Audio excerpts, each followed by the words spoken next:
Haya bana, kwingineko nimeona taarifa ya mataifa ya Uturuki, Misri na Qatar yamelaani vikali mashambulizi ya Israel ya hivi karibuni katika ukanda wa Gaza.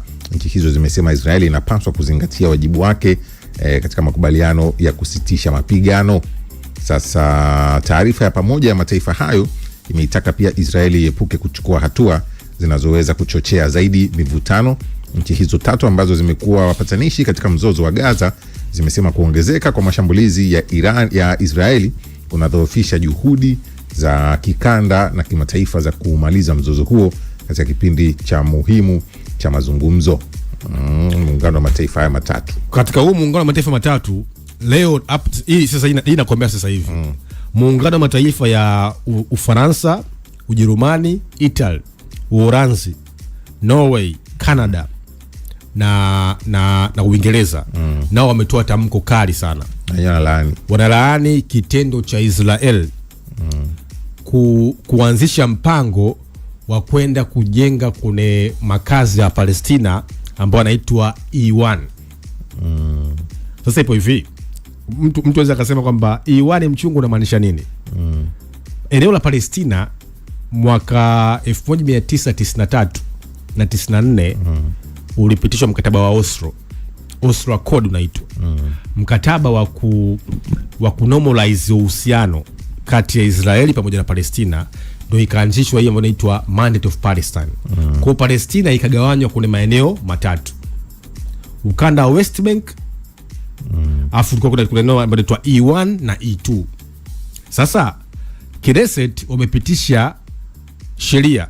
Acha sheria ya kupitisha mamba gerezani na kuwaua wa Palestina 30 kwa siku. Hii ni sheria mpya ya kutaka kujenga makazi kuna maeneo mapya ya wa Palestina. Sasa hii maana yake ni kwamba unapojenga makazi kuna maeneo ya Palestina, tafsiri yake ni kwamba unaenda kufifisha juhudi za uanzishwaji au uendelezaji ya kwanza ya two state solution kama azimio namba 147 la mwaka 1947.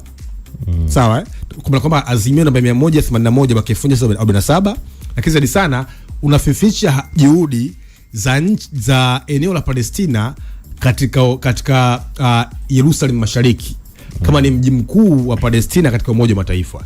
Sasa kwa nini mataifa ya Uholanzi, Ufaransa, Sweden, Canada, Norway yametoa tamko? Kwa sababu haya, kumbuka mwaka jana, kama nakumbuka Mtei, yenyewe ndio yaliendeleza harakati za kutambua taifa la Palestina. Kama nakumbuka hiyo. Kwamba sisi Uingereza, Ufaransa, Canada, Norway tumetambua na tunakubali kwamba kuna taifa ambalo linaitwa Palestina. Sasa kitendo cha Israeli kujenga makazi na kupitisha sheria ya Knesset kwamba tunaenda kuwatafutia makazi zaidi ya walowezi 500 ni jibu kwa nchi za Ulaya. Kwamba nyinyi mmetambua taifa la Palestina. Sasa sisi serikali ya Likud tunaenda kujenga makazi katika maeneo yao. Ndio maana sasa hivi ukiangalia, ndio maana nikwambia vita imehama Iran. Vita imehama Iran, imeenda katika upande wa Palestina. Na kitendo cha Israeli kuendelea kujenga makazi yake katika maeneo ya Palestina inakuja siku moja kuprovoke Iran. Mbona sasa vita Iran na Israeli imepoa?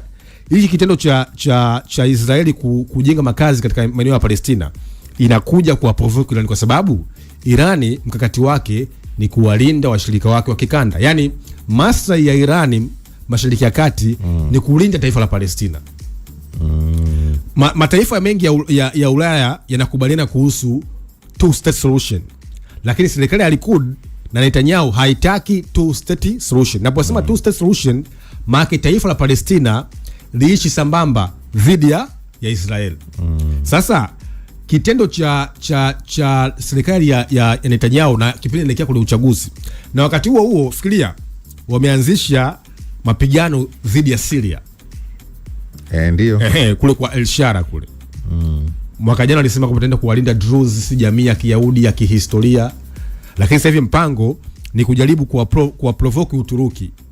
Siku tuchambue hapa kuhusu mambo ya Syria. Syria pale bwana Mtei, kuna mataifa yote makubwa. Yaani pale Syria kuna Ufaransa, kuna Uingereza, kuna Uturuki, kuna Urusi, pale Syria kuna Iran na kuna Israeli, na wote wanapigana kwenye malengo tofauti. yani Marekani alikuwa yupo Syria kwa kutaka kuiondoa serikali ya nani yule Assad ambaye alikimbia amekimbia nchi tangu kile ambacho kinaitwa Arab Spring. Haya, Urusi alikuwa na mlinda Assad.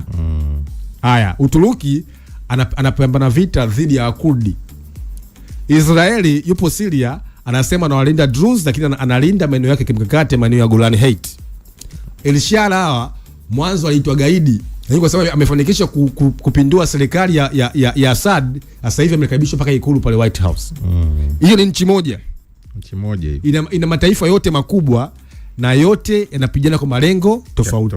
Sasa Israeli amepiga maeneo ya Syria ya juzi, kitendo chema kama cha kuprovoke taifa la Uturuki. Kwa hiyo hii maana ni kwamba Israeli anaenjoy sana kuwa vitani. Yaani yeye kuwa vitani ni raha kwa sababu anapanua mipaka moja.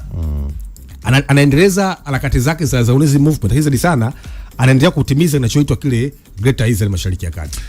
Na wewe pia tuandikie maoni yako. Asante kwa wale ambao pia mmeenda kutufuatilia na kutuandikia kupitia 0683802966. Anasema anaitwa Msafiri Charles, anasema anawafuatilia vizuri sana.